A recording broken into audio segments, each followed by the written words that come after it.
All right. Hello, everybody, and welcome to another episode of the Couch Warrior podcast. As always, I'm your host, Mike, and today we're going to be breaking down UFC 305. So, first off, let's catch up on Dana White's Contender Series a little bit. So, the first episode just happened. If you guys know me, you know I love the Contender Series, and wasn't the start that I wanted. Certainly wasn't. I ended up losing 1.3 units, I believe, or 1.2, somewhere around that ballpark. And yeah, I mean, tough run. So the first fight, I did pick Kavanaugh. I ended up passing because I felt it was a really close fight, and I just couldn't get a proper read on who I felt would, separate or win. And I ended up passing. Kavanaugh pulled through, absolute stud. And then after that, what happened after that? The next fight was it Lopez Sazniani? I think so. Either way, it was the Delgado fight. I played Juarez there for a second. He lost the first round, looked like he was picking it up in the second, and I thought maybe I was onto something at plus 270, and then he ends up getting knocked out. That sucked. Then the Bruno Lopez fight, I had the over, which cashed, and then I forced a parlay last second with Lopez and Ding. Lopez leg cashed. Ding did not. That was a terrible, terrible play. I forced it. I know better than that, not to force late ads. I've been improving there, but I made the mistake and it cost me a unit. And then what happened after that? And then the main event, I had Schultz at plus 270 plus 240. Honestly, I would probably make that bet again. He got out physiqued, but other than that, I thought he did okay. He did his best. He ended up kind of gassing too and made some stupid errors, but I'd probably make that bet again. Abdul Malik, I think he's still pretty green, and I think there was a good shot for Schultz to pull that off. Unfortunately, it didn't work out today, so we lost, but hopefully we can make a comeback on a little bit of a skid. So got a chip on my shoulder, so let's get into 305 real quick, catching up with the chat. We got Dixon over here. What's up, my brother? Thanks for tuning in. Lou, you already know Lou was celebrating the point deduction, his yam bags. Kiwi, what's up? Thanks for tuning in. And my guy, Tyler, thanks for coming, brother. All right, so let's jump into the card. We got a bunch of fights. Been able to tape most of them. I know I've been mentioning to you guys for a while now that I'm having a little bit of a hard time with these Tuesday shows recently. It's hard for me to get all the tape in. Still figuring out if I want to move the day or move the time. Gonna see. But there's a few fights here that I still need to go back and tape. So I will let you guys know when we get to those, but not the first one. So the first fight, we've got Stewart Nicoll making his debut against Jesus Aguilar. Nicoll is 8-0. He's undefeated, 29 years old. He's 5'5", and we don't have his reach. Aguilar on the other side, he's going to be 10-2-0. He's 28, so he's 1 year younger, 1 inch shorter, and he's got a 62-inch reach. So here's how I see this. I mean, I don't like Aguilar's game whatsoever. I've backed him before. I backed him against Shannon Ross. That pulled off nicely. I tried to fade him against Mendoza, and I thought he lost that fight. I think a lot of people felt that he lost that fight. Judges gave it to him. It is what it is. He's a very mid-level striker. I don't like his striking whatsoever. I mean, it's more so the reach than his own technique. There's only so much you can do with a 62-inch reach in a male division. It's not great. And you can see it. He's not good at range. He's good in the pocket. And he's got he's got pretty decent power, I would say. Not just the Shannon Ross knockout, but he also hurt Mendoza. So I do think he's got some low-key power, but the striking's limited. If he's in the pocket, great. He can have success. At range, he doesn't have much to offer. His output is crap. Now, his wrestling is good. I would say that his offensive wrestling is good. Takedown defense stinks. More than happy to go to the ground because that's where he's strongest, is the submission grappling. But he's got pretty good scrambles. I'll give him that much. He can take advantage of his opponent's mistakes. And like I said, he does have his own good offensive grappling. On the Nicoll side, hard to get a proper read on the guy. In my opinion, he's still very green. And I think the skills are there. I think skill for skill, he's a better fighter than Aguilar. I think he's a better mixed martial artist than Aguilar. But he makes so many mistakes. He makes so many unforced errors. And on the ground, he's half the time when he has people's backs, he's not even putting in hooks. He's just trying to choke, not even trying to put in hooks. And it's very frustrating because it's like, why don't you? I'm pretty sure he's a jiu-jitsu coach too. So it's very odd seeing him bring fights to the ground. He's got good offensive wrestling, and then he'll go to the back and not put any hooks in. Weird. He'll go for heel hooks when it's unnecessary. He'll slide off the back because he doesn't put hooks in, and he can be out scrambled. So while I think he's a better striker than Aguilar, because I do like Nicoll striking, I didn't talk about it, but I think his striking is pretty good. There is something I don't like. He leans back like this and doesn't defend himself when he's moving back. But Aguilar is not the type who's going to follow up on that. Like, what is he supposed to do about that? Is he going to throw a kick? With what legs?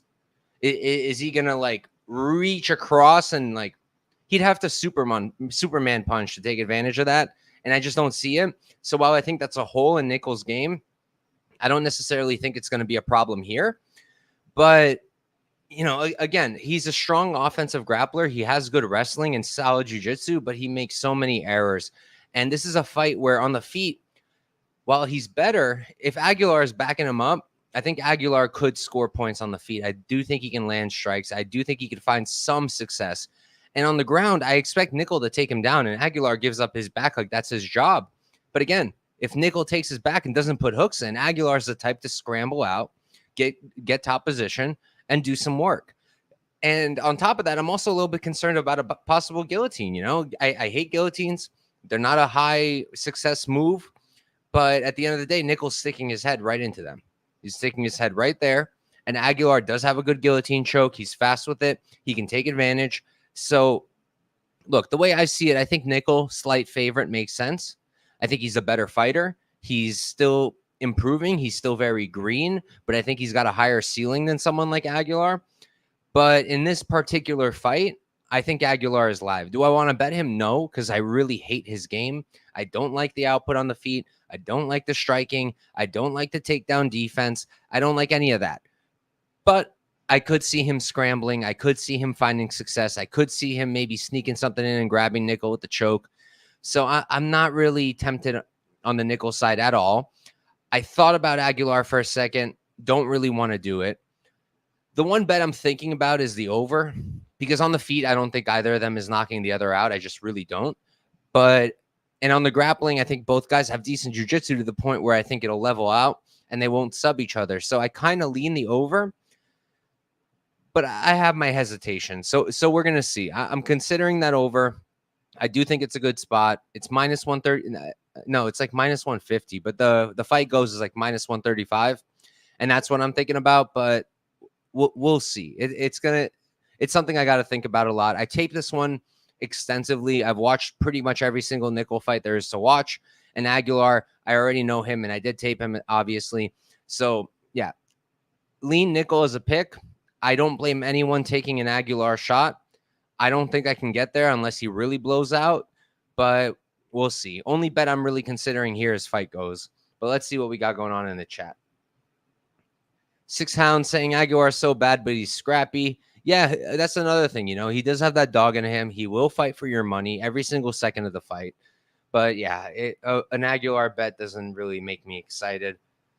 Let's see. Daz, I want to bet Jesus because I'm a good. Okay, Daz. Let's see what else we got here. Debut fighters might bet Jesus, hope Nicoll, adrenaline dumps. That's another thing, right? Nicoll making his UFC debut on a pay-per-view card. And like I said, he's very, very green still. He still makes a lot of mistakes. So an adrenaline dump, it's very possible. So, yeah, Nicoll's the pick. Not confident at all. Definitely not betting him. That I can tell you 100%. I will not have a bet on Nicoll. But we'll see about that fight goes. And if they make Aguilar something stupid like plus 300, then I'll take a shot. Moving on, we got Kenan Song versus Ricky Glenn. Song is 21-8-0. He's 34. He's 6 feet tall with the 71-inch reach. Glenn on the other side, he's going to be 22-8-2, 35. He's 1 year older. Same height, 1-inch reach disadvantage for Glenn. And Glenn is coming up from 155 to 170. So this is one of the fights that I mentioned I need to tape more. I didn't get to look at this one too much, and I didn't target it because doesn't really get me excited. Kenan Song versus Ricky Glenn, not really a fight that gets me out of the bed in the morning. But from what I've seen so far, from what I think right now, without diving too deep into this fight, I lean Song. Glenn is coming up in weight class. He doesn't have the best chin. We've seen him hurt. We've seen him knocked out multiple times at 155. Now he's coming up to 170. And Song isn't some animal. He's not some absolute beast with the power, but he does have power, and he is a good striker. And I think he is the better striker than Glenn. I don't love Glenn's game on the feet. I don't think he's got much of a process to him. And I just favor Song's striking overall. And in terms of the grappling, I don't really expect either to have grappling success or to really even try. If anyone did, it's probably Song. And maybe that's like something he can do to solidify the rounds. But I wouldn't bank on it. I wouldn't, it's not something I'm really hype about or really looking to play or whatever. So I think Song should win. I think he can get a knockout. I think he can win a decision. I struggle to see really what Glenn can do here that's going to win him the fight. Is he going to knock out Song? I don't really think so. It's entirely possible that he does fill out well at 170, but he's 35 with 32 fights. So I don't really expect a ton of improvements from him. So yeah, I'm going to lean Song. This is a fight that I'm going to come back to. And, you can get all my bets on my Discord for free. You can get all my notes, all my breakdowns for free on my Discord. Make sure to check that out. The link's in the bio. And if I make a play on Song or whatever, that's going to be on there. And you can check that out in the bio of this video. And I'll do my shorts too. I do my weekly shorts, 1 minute videos for each fight. And if I end up making a play or make a stronger stance on this fight or change my mind, that'll be on the shorts as well. And it'll only take you less than a minute to find out. So Kenan Song is the pick for now. I need to look at that one more. Next up, we've got Tom Nolan versus Alex Reyes. Oh, real quick, I want to shout out my guy, Glennbot. What's up, brother? Thanks for coming on. But yeah, so continuing. We've got Tom Nolan versus Alex Reyes. Tom Nolan 7-1-0. He's 24 years old, 6'3" with a 73-inch reach. Reyes 13-4-0. He's 37. He's 7 years older. Going to be 4 inches shorter, and he's going to have the same reach. This is another fight that just I don't really care much for. They're clearly shamelessly setting up Nolan here for a knockout. Reyes, bad shin, a lot of damage at this point, 37 years old. He does not seem to be somebody who's going to turn the ship around. And I just don't really know what he can do here to beat Nolan. Nolan, we don't really know. The guy can gas. The guy has been hurt in both of his UFC fights. Moda knocked him out. Our guy over here, Martinez, hurt him. So I don't see why Reyes can't hurt him. I just don't think Reyes knocking him out is a super high, like a super likely outcome. I don't really see that. And I'm not really sure what Reyes can do to win the fight. So I'm not going to waste our time. I think Nolan comes out here. I think he gets another highlight reel knockout, maybe in the first, maybe in the second. We'll see. But this is a fight that really I don't care much at all about. I mean, Nolan is what, minus 1,500 or something?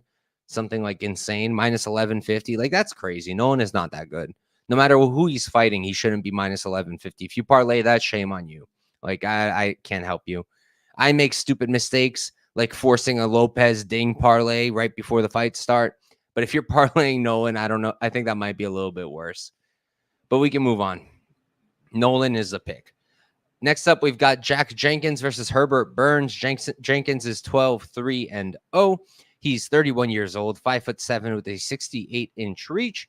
Burns 11-5-0. He's 36. He's 5 years older, going to be 2 inches taller, and he's going to be at a 6-inch reach advantage. So again, pretty straightforward breakdown. I mean, Herbert Burns, he's got about 2 minutes of cardio, and then he's done. That's about it. He's got really, really good submissions. He's an elite grappler, but his wrestling isn't that good to get it there. He wilts at the slightest sign of difficulty, at the slightest hardship. He just fades completely. His striking is ass. His striking defense is ass. And there's just not much to like about the guy whatsoever other than a submission upside. I will say his sub prop being plus 750 and his round one sub prop being like 1,200 or so is pretty nuts. Like, if you really want to make a bet on this fight, I think you could do a lot worse than Burns round 1 sub, because that's probably his win condition. I don't see how he can put together a competent 15 minutes against anybody, let alone Jack Jenkins. I don't really see him getting a late finish because, again, his cardio is just abysmal. And I know it's a tired narrative. You're going to hear this all week. Usually the people tuning into me expect something a little bit different, but I'm not going to be the one to tell you that Herbert wins this fight, because I don't think he does. He could. It's possible. I think he can submit almost anybody at featherweight, but it's just he doesn't have any heart in him. He has no cardio, and even if he had cardio, even if he had the heart, not a good striker, not defensively sound, and doesn't really have the offensive wrestling to back up the jiu-jitsu. Now, Jenkins on the other side could be a better finisher. He's a little bit slow sometimes, a little bit of a slow starter, but he's a great striker. He's got nasty leg kicks. He's very well-rounded. He's a good wrestler. Obviously doesn't have the jiu-jitsu of Burns or anything close, but he is a good, well-rounded fighter. He's skilled everywhere. And the way I see it, I think we're going to get a slowish start from Jenkins. He's going to pick his shots. He's going to kick those legs immediately.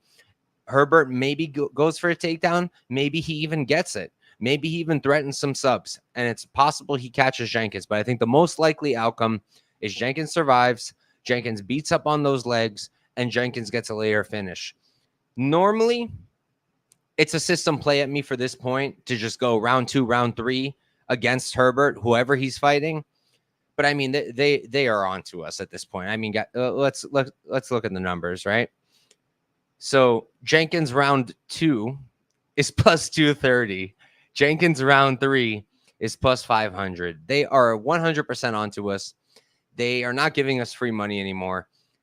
And I just feel like there's not a ton of value there. So here's what I'm thinking. The way I'm thinking about it is I'm thinking the over 1.5, because if anybody could drag Herbert to a round 3 or even to a decision, I think it's Jenkins, because I'm not crazy about his finishing ability. I don't think he's a crazy power puncher. I think he's an attritional finisher.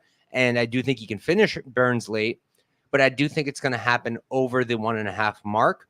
The only concern there is that the Herbert win condition is a sub under that 1.5. And I'm not one to just discount it completely and say it's not happening, because it can happen. First of all, it makes sense. And second of all, it's MMA. So even if it didn't make sense, it would be live. But that's a little bit scary. That said, I do like that over, and I am thinking about it. It's sitting at minus 115. It's a pick 'em both ways. Money has been coming in on both sides. And I think I'm probably going to get there, because like I said, the way I kind of see this playing out is Burns panic shooting for takedowns, pushing up against the cage, trying to pull something out of his ass. Jenkins being slow, calculated, leg kick, some hands because he's got crisp boxing. We finished the first round. Second round starts. Burns is on wobbly legs. Jenkins beats up on him a little bit more. We get over that 7.5 minute mark, and then I don't care what happens. But then I think Jenkins eventually finishes him. But I wouldn't be shocked if Jenkins dragged this to a decision. So that's why I'm just going to chill with that over 1.5 rather than going to Jenkins round 2, round 3. Because if Jenkins beats the crap out of him and then goes to a decision, you guys, I might lose my television. I might lose my computer monitor, maybe break my camera too, and then you guys will never see me again. So while some of you might like that, I don't. So I'm probably going to only do the over if I play anything. Let's see what we got going on in the chat, though. Let's see. Lou said Burns sub round 1 is his money line, and he's right. Yeah, I mean, like I said, if you guys know me, I hate these narratives. I hate these statements. I hate that this is his only win condition. I don't believe in these things because it's MMA, and this is the kind of sport where someone you expect to only get a sub comes out and gets a knockout or a decision or whatever. But in this scenario, I do think that that is just about his win condition. So I agree with Lou. My guy Jake over here, thanks for tuning in, brother. It's okay if you can't watch live. Really appreciate the support either way. Champ saying love Jenkins here. Always been a fan. Wish the number was better. Yeah, I mean, minus 800 Jenkins is kind of crazy, but it also makes sense. Yeah, Jenkins is a smart fighter. His fight IQ is high, but I don't know if you're talking about him getting a sub or Burns getting a sub. I definitely don't think Jenkins is getting a sub. As for Burns getting one, I don't think Jenkins' fight IQ will change anything. If Burns gets it, it's because he opportunistically took advantage and got the sub because he is an elite grappler in that sense. Burns turns up full ego and fights like Merab. Hey, you never know these days. You never know. Full of EPO, not ego. My bad. But all right, let's move on. Enough of these crappy ass fights. Next up, we've got Casey O'Neill versus Luana Santos. O'Neill is 9-2-0. She's going to be 26 years old, 5'6" with a 69-inch reach. On the other side, we've got Santos. She's 8-1-0. She's 24. She's going to be 2 years younger, same height, and she's at a 2-inch reach disadvantage. Tyler asking me, what do you think the odds are Jenkins shoots a takedown? Probably what his money line is. I mean that he doesn't shoot a takedown is -800 because I don't think he's not dumb. He's a very smart fighter. I'd be shocked if he shot for a takedown, at least early. But anyways, back to this fight. O'Neill Santos. All right. I mean, you could say that I'm a Santos hater. I don't hate her. I think she's very good. Not very good. I think she's good. I think she has potential. But I think people are out of their mind with her. I think people overrate her so hard, and I just don't understand it whatsoever. She's slow, laboring on the feet. She's not a good striker. Her output is not good. She is super hittable. Edgar was able to outstrike her in the second and third rounds. And I don't like her striking game whatsoever. You look at the Miller fight, right? And it's one of the reasons people love her. Look what she did to Miller. I was just watching that back. Those striking exchanges were so terrible, so sloppy. She looked horrible. The fact that she knocked out Miller has everything to do with Miller being awful and nothing to do with Santos being a good striker. Nothing at all. She's not like she's not doing that at a high percentage against good opponents. She's just not. She's not a good striker. And that Miller fight was disgusting. Just not high on her there in the striking. Her grappling is good, but she's a judoka. And I just think that the judo is only going to work on certain opponents. And I don't know at what rate that's going to work on O'Neill. Now, if you watch my breakdown on the Agapova fight, you're probably thinking to yourself, ha, Mike, you said the same thing against Agapova and look what happened. You're right. You're right. I'm not always right. And I might not be right here. But I don't think the judo throws are going to work on a high clip on O'Neill. I just really don't. I think that Santos, she doesn't shoot traditionally. She doesn't really do singles or doubles. And I don't think she's going to have a high percentage success rate against O'Neill doing hip tosses. I just don't. So, and on the O'Neill side, I think she's a better striker without a doubt in my mind. I know she has a better output. I don't need to think. I know that. And she's a decent grappler in her own right. I know she got subbed by Lipsky. I get it. And Lipsky is not known for her grappling, but Lipsky has improved leaps and bounds, and I would bet Lipsky over Santos any day of the week. Any day of the week. I would do it over and over and over again. But in this particular fight, if O'Neill is just getting judo thrown, and just controlled, I'll take my L and go. But I just don't think it happens at a high clip. I think that O'Neill could possibly land her own takedowns, and I think she's a way better striker. So I lean O'Neill here. I will probably get to a play, and that's really all I got to say. She's about plus 130-ish right now. Let me see. I'm seeing O'Neill plus 124. I'm seeing O'Neill plus 136 on FanDuel. I think those are decent lines, and I'll probably get there. I will probably get there. I'll tell you guys that right now. I haven't yet, but I do think I'll probably get there. And before we move on, let's see what we got over here. Glenbot saying King money line and decision. Sprinkle round 3. I'm getting reverse CLV'd like crazy. How are you getting reverse CLV? If you played King, the money's coming in on her. Let's see. Champ saying I like Casey a lot. I think she has better striking, better wrestling, short notice gases. New gym for Casey and fight ready. Yeah, I agree. I agree with you for sure. Let's see. Miller finished was not a real KO. Miller gassed and Luana. Yeah, I mean, Luana was literally striking like this. I tell everybody I know when we talk about our own fighting skills, I can wrestle, but I cannot strike. My hands are terrible. Worse than Santos. She'd kick my ass in a boxing match. But I mean, she strikes like I do. She goes like this. That's what she was doing in that Miller fight. And any competent striker would counter the shit out of her. So that's what I think there. Let's see what else. Judo throws are against the cage are less likely in a big cage. I usually don't really put much emphasis into the big cage, small cage thing because you can make an argument that it benefits your fighter depending on what side you are. It's just one of those things where people will use it to make themselves feel better about their bets. Like, here's an example. When Ricky Simone fought Mario Bautista, right? A lot of people felt that Ricky Simone would benefit from the smaller cage because it would be easier for him to get the takedowns. I felt the opposite. I felt that if anything, the smaller cage would benefit Batista because then he can get his back to the cage, not get taken down in the open mat, and circle out. I ended up being right there, but I could also be wrong. So I don't think that the big cage, small cage, it really makes a difference. For me, when it comes to judo players like Santos, like Chepe, it really works the best against an opponent who's going to give you their momentum. I did judo when I was younger. Much younger, not judo. I did sambo, whatever. We called it both. They're completely different. You shouldn't call them the same thing. But regardless, I did sambo. We have similar throws. And a lot of it is using your opponent's momentum against them. And I just don't think that O'Neal is going to be rushing in there, giving Santos exactly what she wants with the throws. I don't see it happening at a high clip. So that's where I'm at there. Lipsky got the sub mainly because she hurt Casey bad. Yeah, I agree. And I don't really expect Santos to hurt her. Nothing benefit. He's not a bum. He's had some bad performances. But again, if you guys think he's a bum and his next fight he's a big dog, I'll gladly take the recency bias shot. We can move on, though. Next up, we've got Josh Culibao versus Ricardo Ramos. Culibao, 11-3-1. He's 30 years old, 5'10" with a 73-inch reach. On the other side, Ramos, 16-6-0. He is 29 years old. He's 1 year younger, going to be 1 inch shorter, and he's going to be at a 1 inch reach disadvantage. I've seen some passionate takes on both sides, and I can understand both. I lean Ramos, and for me, it really comes down to the fact that he just has more ways to win. And if you give me two guys, and one of them is the underdog, and I feel that he has more ways he's going to win, I'm going to be tempted to bet him.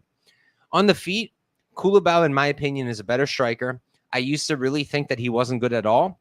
And I will admit when I'm wrong, I was wrong. He is a good fighter. He is a good striker. He's very clean with his combos, very crisp. The counters are really nice. He's got an educated jab. He goes to the body well, and he's got really, really good output. But he's hittable on the feet, and his takedown defense is not that great. And when he is trying to get back up, he's giving up his back all of the time. Every single fight where he was on the ground and he got back up, he gave up his back. And there's a way to do it without doing that, right? The way to properly get up with a guy who's trying to take your back is keep your back to the fence, because then they can't do it. Culibao doesn't even look to do that. He doesn't even try. Just gets up, gives his back. And Ramos, you can say all you want about him, but at the end of the day, he is a very good grappler. He does have very good jiu-jitsu. And if Culibao gives up his back, I will bet you a lot of money. Actually, no, I won't. I'm not giving you a cent. But I will say that I think that if Culibao does what he usually does, Ramos will take his back many times. I do think he will. I do think Ramos can take him down. So I think that the grappling is a path for Ramos in that, A, I think he can get a sub, and B, I think he can win a grappling-based decision. But also on the feet, he's not down the river, you know? Culibao is a better striker. If this was a pure boxing match, I'd be more interested in Culibao.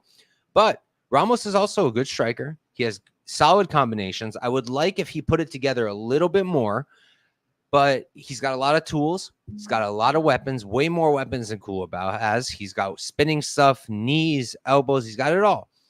And I just think that on the feet, he can make this competitive with Culibao. I don't think that Culibao would necessarily stand out incredibly. So I think that Ramos has a path on the feet. I think he can catch Culibao on the feet. And on top of that, I think he has a decision path. And I think he has a submission path. So obviously, I'm going to lean towards the dog in Ramos if I can name 3 different ways that I think he can win this fight. And I'll probably get there as well. It's just I'm a little hesitant.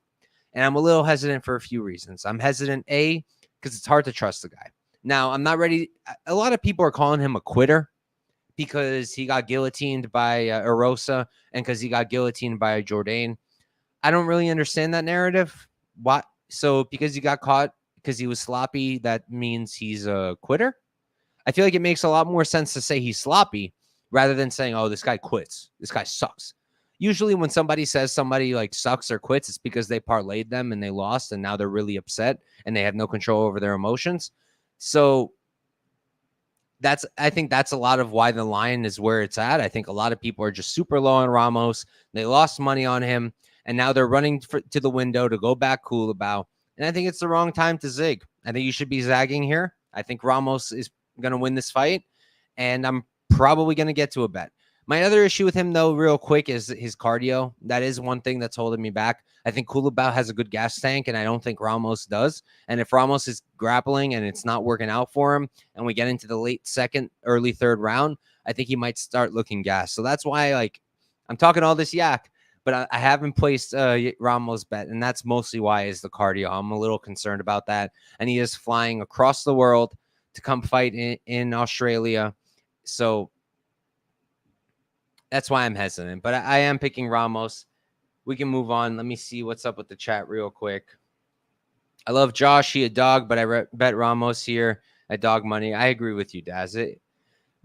There's too many paths for him to win to not at least consider a Ramos shot. Champ thinks Culibao wins. Not crazy about the line. Glenn Bot saying Josh higher volume decision. Yeah, I get it. Ramos coming out from 35 and missing 45 was so odd. Yeah, but we've also seen that so many times at this point. Narashi, I'm going to take a chance on the over 2.5 here. Yeah, that could make sense to me. I thought I might like the over. After tape, I kind of like the under. If I had to play a total, I'm not going to play a total, but if I had to, I'd lean the under just because, I think Ramos can finish Culibao standing or on the ground, and I think Culibao could finish a tired Ramos. So that's why I'm going to stay away from totals, but we can move on. Next up, we've got Junior Tafa versus Valter Walker. Tafa 5-2-0. He's 27 years old, 6'3" with a 72-inch reach. Walker on the other side, he's going to be 11-1-0. He's 26. He's 1 year younger, going to be 3 inches taller, and he's going to have a 9-inch reach advantage. So another spot where I'm going to zig when everybody else is zagging. Now, everybody hates Walker. One fight ago, he was minus 400 against another guy everybody hates, Brzeski. And I played Brzeski.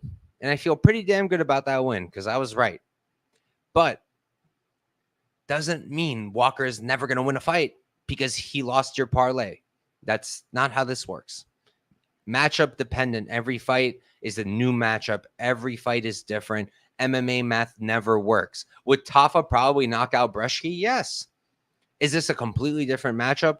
Also, yes. So it's funny that Walker, he's a half brother of Johnny Walker. They're not full brothers. He's a half brother. But it's funny because they're just so different. You know, Johnny Walker, flashy striker with terrible grappling. Valter Walker here, bad striking, solid grappling. Not elite, but solid grappling. Trained in Russia pretty much his entire career. Fought in Russia for the majority of his career. And the way I see it is it's pretty binary. You know, if this remains on the feet, who's a cleaner striker? Tafa. If this remains on the feet, who hits harder? Tafa. If this is on the feet, who I think is more likely to win? Tafa. But this is MMA. And at the end of the day, I do think Walker has pretty good wrestling. I think he's a strong physical guy. I think he can get takedowns. I think he can do good work on the ground. And while I do not want him to stand with Tafa, and I think he can get caught, I also think that he's very live to get his own takedowns and be able to finish Tafa on the ground or grind out a decision win. So at plus 115, I lean towards the grappler here. I do kind of like Walker. It's a spot that I need to look at a little bit more. I did tape it. I did look into it, but it's a spot I want to check out and just do it on a fresh mind. Make sure that I'm not rushing anything or forcing anything. And I do think that Walker's going to win this one. So I will probably be playing Walker. He is plus 115 right now. I already think that's a good line because I would have lined this about the opposite. I would have had Walker a slight favorite because there's a pretty clear edge here for him. But we'll see what happens with the line. I'll take a sec. I'll check it out. Think I'm going to bet Walker, though. I think he's going to ground this guy, and I think he's going to beat him on the ground. Let's catch up real quick. 6-hound Valter for the culture. Let's go. I agree. Glenbot, have you seen Walker's IG? He looks like a different fighter. Played Walker Moneyline. I look at their IGs to make sure where they train, but I didn't really pay too much attention to what he looks like. Let's see. Me too, Vanilla, to bet this fight is for degens or watching only. Fair enough. Dirty Reg saying the shot on Walker feels right. Yeah, I agree. I think Walker's a good bet at plus money there. Anyways, moving on. We've got Jingliang Li Jingliang versus Carlos Prates. Li is 19-8-0. He's 36. He's 6 feet tall with a 72-inch reach. Prates 19-6-0. He is 6'1". He's 1 inch taller, and he's going to have a 6-inch reach advantage. So this is a spot that I need to come back and look at more. I didn't get to tape this one extensively, but I'm pretty familiar with both fighters. I know them pretty damn well. And here's how I see it. I think that the line is wide. I think Prates is the rightful favorite, though. I think that on the feet, Li is a really good boxer with underrated power, and he's durable as hell, so it's going to be hard for Prates to put him away. But I think that Prates is a better striker. I think he has much more weapons, much more tools. I love his combinations. I love how he goes to the body. I love his kicks. I love his knees. I love everything about his striking, except maybe the output. I think the output could be a little bit better, but I do favor him against Li standing. And I'd be a lot more open to a Li underdog bet if I knew Li could grapple here. But Li doesn't really grapple. That's not really his game at all. He's not a wrestler. He'll maybe get an occasional takedown, but he doesn't really wrestle, and I don't think he's going to take down Prates. And on the feet, again, can Li make this really close and maybe outbox Prates? Yeah, maybe he can. I'm not counting him out. But I just tend to think that Prates is going to keep this on the feet, and if he does, I just think he's better. I think he's more dangerous. I think he's better. And I think he has more tools. Does that warrant minus 300? Probably not. And this is a big step up in comp for him.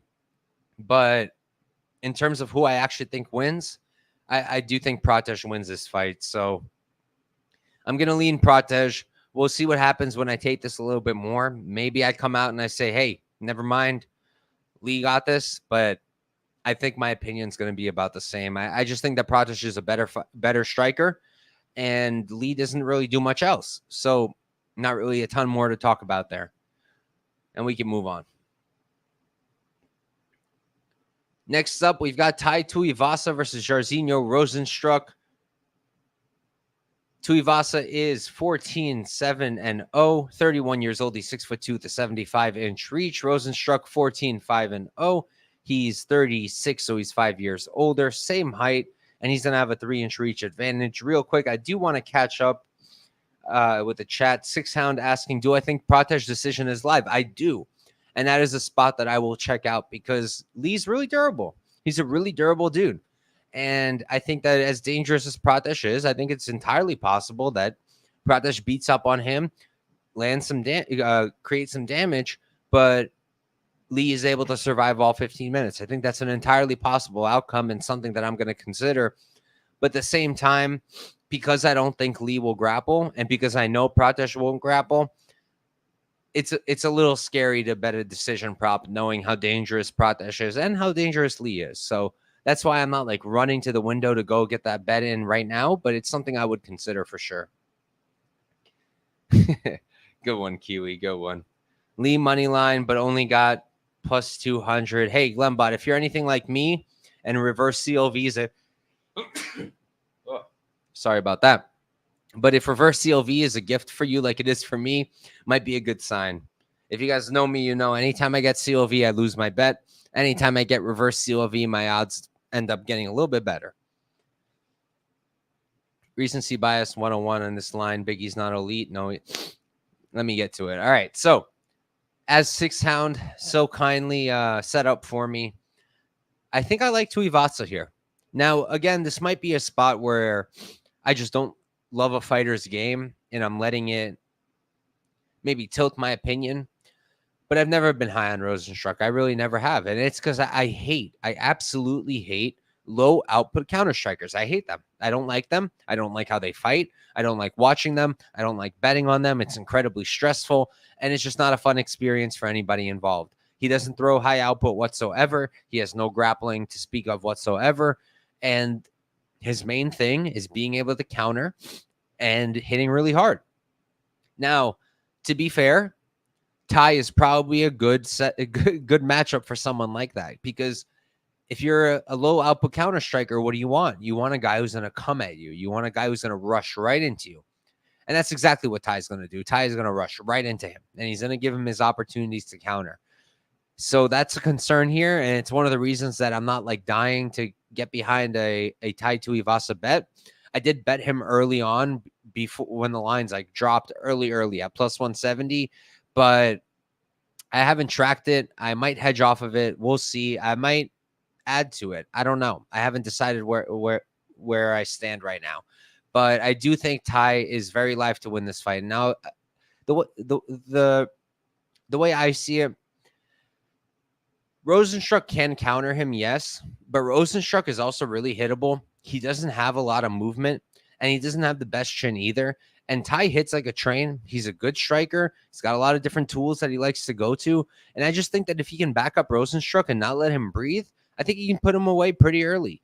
So I'm pretty tempted on the Tai plus 185, plus 180. I'm tempted on making it an official bet. But it's also a spot that I'm hesitant in, because I think that Tai unfortunately plays into that game that I hate so much. I hate these low output counter strikers, but they excel when they have someone coming right to them and giving them those counters. And Tai's going to do that. Tai's going to come right into range. He's going to give him the counters. And I wouldn't be shocked if Rozenstruik caught him either. So I lean Tai, but we're going to see what happens there. I don't know if I'm going to get to an official bet there. Let's see what we got in the chat. Jonathan, I think Tuivasa lights out Rozenstruik. I kind of agree. Tai is back training in Abu Dhabi. I didn't even know he trained there. Tai living the good life with Louis and half in, half out. Yeah, I'll agree there, Glenbot. I don't like narratives, but it's a fair point to make. Fight gets extended, it's roses all day. Yeah, I guess so. Abu Dhabi. I don't think he's necessarily dead out of the first, but that's probably his best advantage. I mean, his best shot. And yeah, Glenbot mentioning the cardio. Rozenstruik probably has the cardio, but I do think Tai is going to knock him out. I don't know. That's just my gut. My gut is telling me Tai's going to finish him. That's what I think. But no official bet there. Next up, we've got Mateusz Gamrot versus Dan Hooker. Gamrot is 24-2-0. He's 33 years old. 5'10" with a 70.5-inch reach. Hooker, 23, 12-0, 34. He's 1 year older, going to be 2 inches taller, and he's going to have a 5-inch reach advantage. All right, so I played Hooker. I played him pretty early. I got him at like plus 275. Then the line dropped to plus 240, and I played that again, and I ended up tracking the plus 240 because that's what was available when tracking opened up. But here's how I see it, right? It's pretty binary to me, where I don't think Gamrot is as good of a striker as Hooker, and I think Gamrot has a clear wrestling path, right? So is Gamrot the rightful favorite? 100%. If he was like minus 150, I would have bet Gamrot, because I do think he can get takedowns. I do think he can out-grapple Hooker. I think he can out-grind him and just win minutes on the ground. But if Hooker can keep this standing, Hooker's a way better striker. Hooker hits way harder. Hooker has way better output. He has way more tools and weapons in his arsenal. So I favor Hooker a lot on the feet, just like I favor Gamrot on the ground quite a bit. Now, an interesting way to think about it now is, we see all this stuff with Dana's telling fighters not to grapple as much anymore. They won't re-sign them. We just saw with Makayev, even though that's 100% not why Makayev didn't get re-signed. That's like anybody telling you that is just lying out their teeth.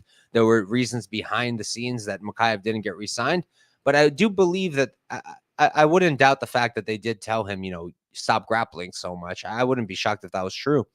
And Williams apparently was told the same thing, don't grapple. Don't grapple, but if you keep fighting the way you do, you're not going to get re-signed.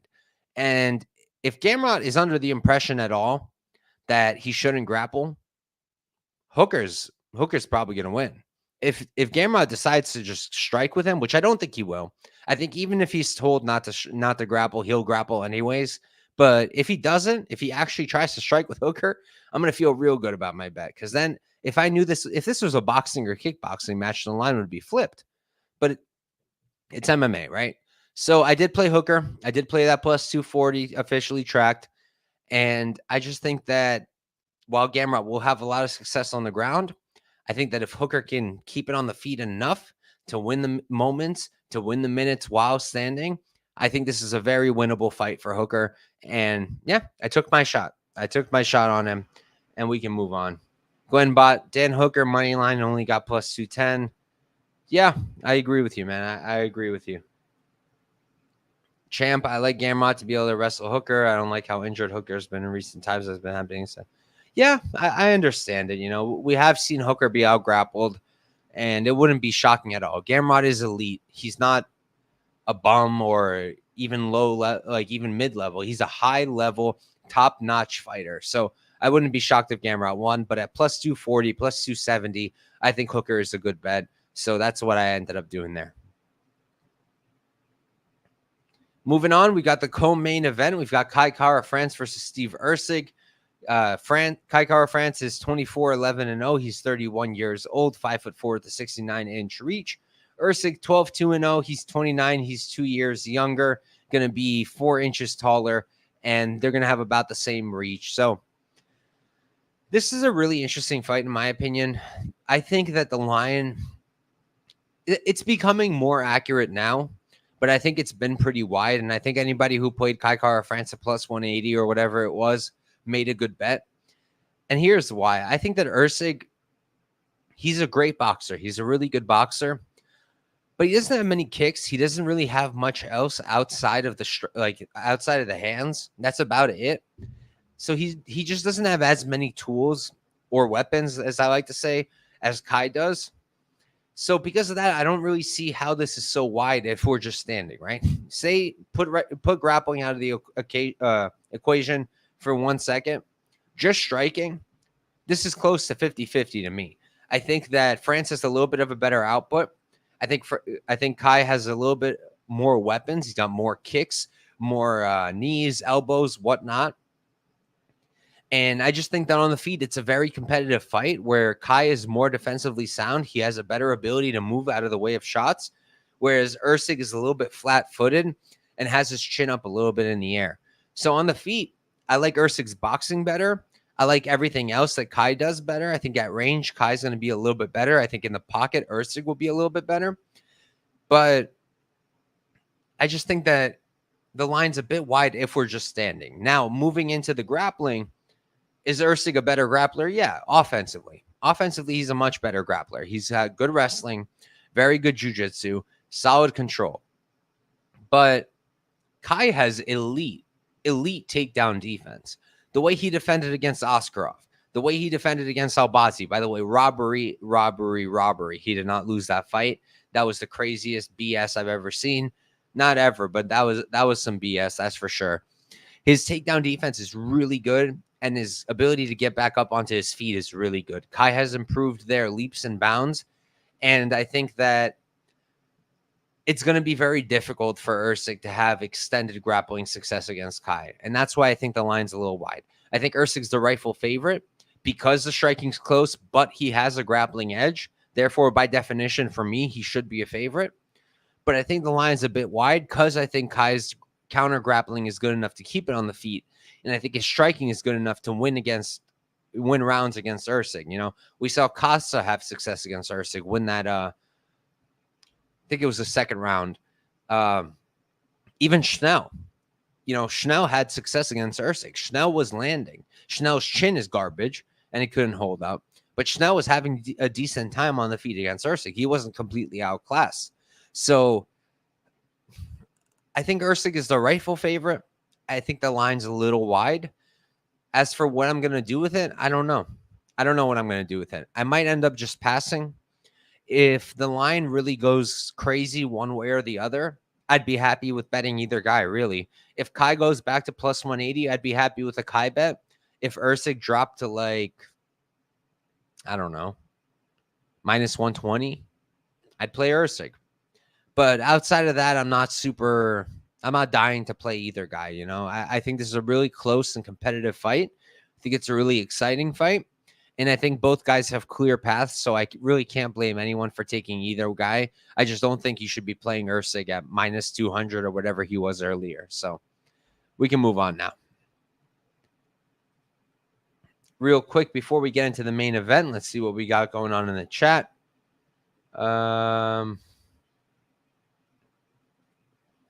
City Kickboxing going to be... they do look like they're all on the juice. I'll give you that, QE.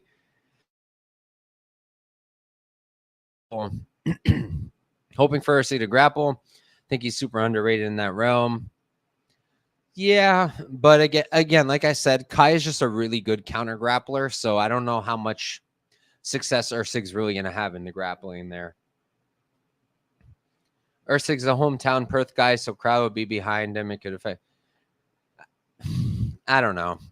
Again, if you've watched me before, I don't really believe in hometown bias. I get that maybe judges won't pay attention, so then they'll just listen to what the crowd's doing, but at the end of the day, I think that if there's bad judging, it's a problem with our judging, not with home crowds. Even when we're in the Apex, we get terrible decisions constantly, and there's no crowd to speak of there. So I don't really see a reason to believe that, oh, hey, because the guys are cheering a little bit harder for this guy, the judges are going to change their mind. No, these judges are dumb as hell and don't know how to follow the rules. That has nothing to do with the crowd. If Erceg is going to... If Kai is going to get robbed again, it's going to be because the judges rob him again and are incompetent. And I don't think it's going to have anything to do with the crowd. So that's what I think. Dogfather, Erceg, 60. I agree with you. He's at minus 155 now. So I think that's pretty much exactly 60%, if I'm not mistaken. Let me pull up my good dandy handy odds converter, minus 155. That's 60%, right? So I think the line's about where it should be, so I'm not really interested in playing anything right now. I think Erceg lands a KO again. I think he meant against Sky Cara France. Kai is durable, man. Kai is durable. He's hard to hurt. I know Royval did it and then took advantage. I know that Moreno put him away with the body shot, but I don't really think Erceg's going to knock him out. I think we go to a decision here at a pretty high clip. I hate you. This dude was hating on my Dana White's Contender Series show when he's literally about to start co-hosting it next week, okay? Never listen to Dog. Appreciate you, Glenn. All right, let's move on to our main event, our championship bout here. We've got Dricus du Plessis versus Israel Adesanya. Dricus 21-2-0. He's 30 years old. He's going to be 6'1" with the 76-inch reach. Izzy 24-3-0. He's 35, so he's 5 years older, 3 inches taller, and he's going to have a 4-inch reach advantage. All right, so going into this fight, I felt pretty strongly that I was going to bet Dricus at dog odds. I really felt like that was what I was going to do because the way I see it with Dricus, it's, you tape the guy and you think to yourself, there's this hole, there's this hole, there's this problem, there's this red flag. And you're probably right about all of them. But then he just comes out there and he gets the job done anyways. And it's really damn frustrating. Like, the first time I bet on him was against Derek Brunson. And I'm watching that fight and I'm like, of course, the one time I bet him, he's losing to Brunson. And then he comes back, gets the finish. I was like, okay, thank God. But that was stressful. And then I bet him against Strickland, and I don't think he won.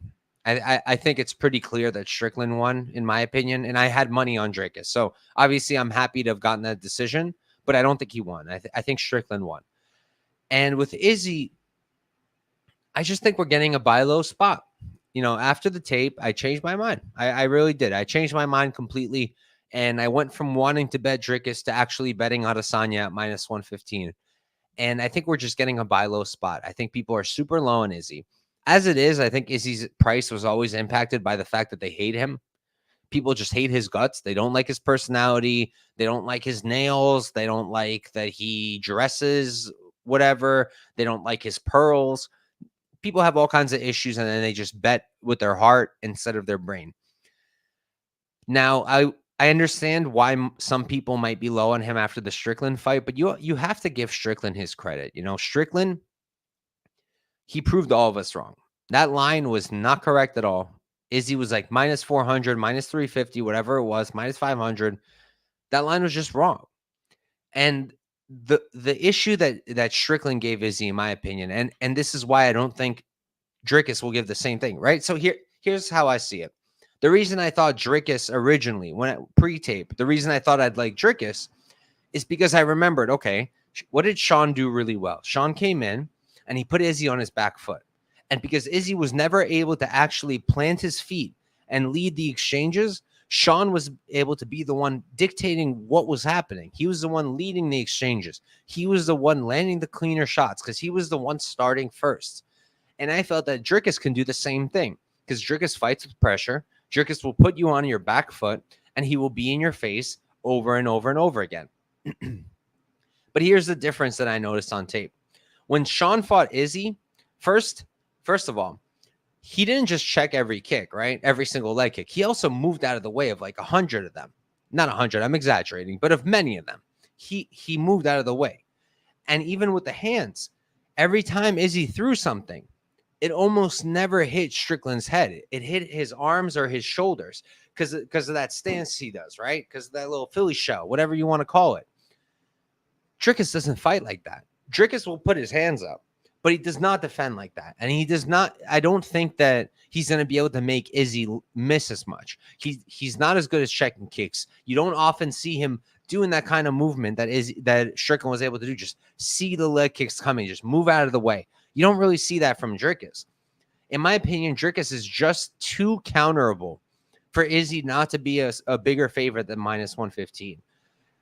Dricus will be in your face, sure, but the defense isn't quite there. He's very hittable. He's kind of square, and I just think that his style will play much better into Izzy's than someone like Sean, because Sean's defense was on point. Sean won that fight because of his defense, not because of anything else. It was because he did not let Izzy have success in any way. He didn't let Izzy get his momentum. He didn't let Izzy get his rhythm going. He made Izzy miss on literally everything. And I just don't think Dricus has that style. It's just not something that he does. He'll try to move away from shots. Sure, he's not an idiot, but he's very hittable. He's very counterable. He does not defend like Sean does. So the way I see it is I think Dricus will do exactly what I said in terms of coming forward with pressure. But I think that in this particular fight, I think Izzy's going to be able to move out of the way. I think Izzy's going to be able to create his angles for the counter. And if Izzy can put Dricus on the back foot, I think he's going to beat him up on the feet. I think Izzy is a much cleaner striker. The dude, I know everyone hates his guts, but he's elite. He's an elite striker. And it's funny because literally someone in my Discord, and the dude's a hilarious dummy, but he's not the only one. I've seen multiple people say this at this point. They're pointing at the Alex Pereira fight of all things, the first one in the UFC that Izzy lost. They're pointing at that to say, hey, look, he lost there. Dricus could do it. Bro, Izzy was winning that entire fight. In their first UFC fight, Izzy was beating Pereira. I believe it was 3-1 before Izzy got finished. That's the dumbest thing I've ever heard, to use that as your reasoning for why Dricus will win. I think that the proper argument for why Dricus could win this fight is twofold, right? A, the first thing I said, put Izzy on his back foot. Don't let him get comfortable. We've seen this time and time again. We just saw Bilal do it, right? A little bit differently than Dricus would. But if you put a kickboxer, a guy who really has great kicks but needs his range, if you put them on their back foot, you put them up against the cage, they will struggle. So that is 100% a path for Dricus. And on top of that, the grappling, right? We talk about this every time Izzy fights. Pereira took him down, of all people. You know, his takedown defense has improved. It's really good, I would say, but you can catch him. You can get the guy. You can take the guy down. I don't know if Dricus has the control to hold him down. I know a lot of people are looking at Blachowicz and saying, hey, if Jan at 40 or whatever years old could take him down and hold him down, why can't Dricus? I'll tell you why. Because Dricus isn't as big as Jan. Jan is a 205er who cuts to get to 205. Dricus is a 185er who cuts to get to 185. He's not as big. He's not as strong. He's not as physical, in my opinion. That's what I think. I don't think he'll have the success controlling as Blachowicz did. Could he?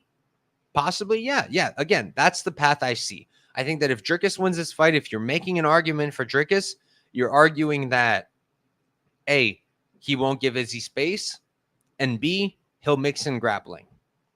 But I just think that A, he doesn't have the kind of pressure that is going to work against Izzy. I think he has the kind that won't. I think that he has the kind where he's going to feed right into Izzy's counters. And I'm not convinced that his grappling will work against Izzy. I think Izzy's takedown defense has gotten a lot better. I'm ready to say that he has good takedown defense. I'm ready to say that he does have good get-ups. So I don't think Dricus will have extended grappling success. It's possible that Dricus can pull this off. I just made an argument for you if you're betting Dricus. But I think that Izzy's going to keep this on the feet. I think Izzy's going to counter the hell out of Dricus. I think Izzy will lead more in this fight. I don't think he's going to be as tentative as he was against Sean. And I think Izzy's going to win the fight. And I think minus 115 is a pretty generous price for a guy who's one of the greatest to ever do it at middleweight and who I am not ready to say is done, you know? So for me, it's Izzy. I played him at 115, minus 115 to win 1 unit. I'm not going crazy because I literally just gave you a great argument for why Dricus can win.